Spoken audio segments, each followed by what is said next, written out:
Suns, Lakers game 3. Phoenix can get back in the series if Amari Stoudemire continues to dominate and they can find Channing Frye. He's still on the milk carton.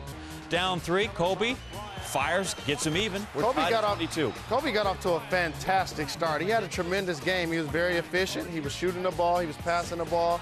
He and Pau Gasol were dominant. They played like superstars. They didn't get the help across the front line. Kobe, 15 points, 4 assists in the first quarter. They led by 3. Andrew Bynum at the line misses. Shannon Brown following through. Look at this guy, huh? A tremendous athlete. If you're Leandro Barbosa, you must put a body on Shannon Brown. Nash finds Lopez, who I don't know if he's standing tall and talented, but he was plenty good in this one. Suns in the half, 15-2 run, led by 7 at the break. We have some intensity here in the postseason. That's to be expected. That is beautiful by a big man there, Stoudemire. Oh, that is fantastic footwork with the jab move, gone baseline with the reverse English. Stoudemire, 42 large. During the regular season, people underestimate Amari Stoudemire led the NBA in points in the paint. And finally, to cap it, there's Steve Nash. Big night for him, as always. 15 assists, 17 points, 118-109, and the Suns on the board in the series. It's now 2-1. Lakers see their 8-game postseason win streak come to an end. The Suns snap a 7-game conference finals losing streak against the Lakers. Good for both of them there. Kobe Bryant goes for 36. It's the first time in the playoffs this season the Lakers have lost when Kobe's gone for 30-plus. They were 7-0 entering. And Stoudemire, his 4th career 40-point playoff game, also double-digit rebounds. The only other Sun that's done that in the last 20 postseasons, Charles Barkley.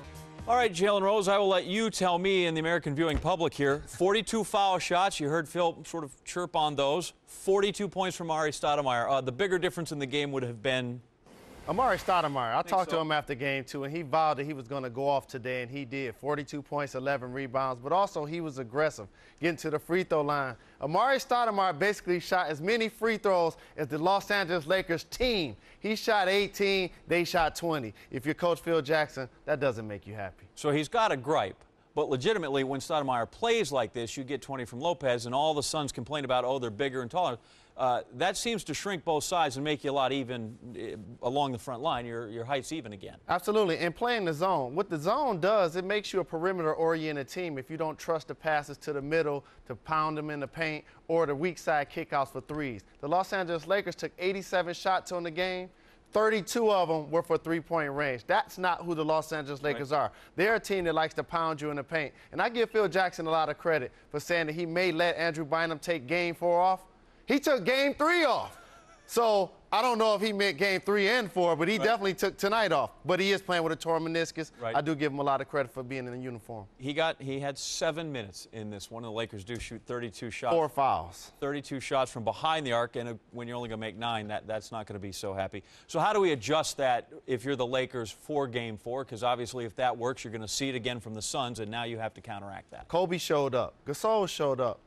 Derek Fisher showed up. You need other players to be efficient. Lamar Odom coming into today's game, he was real dominant, having double-doubles off the bench. He didn't do that today. Ron Artest wasn't able to shoot 50% from the floor. Lopez for the Suns, that was a big-time 20 points. His plus-minus was plus 19. He gave him energy, toughness, rebounding in the paint, and allowed him to supplement what Amari Stoudemire was doing. And Steve Nash, quietly, still had his 17 points, his 15 assists, and that's what they need, him to be efficient and effective. Nash was. All right, now sum it all up for me nice and pretty and quick and with a bow on it.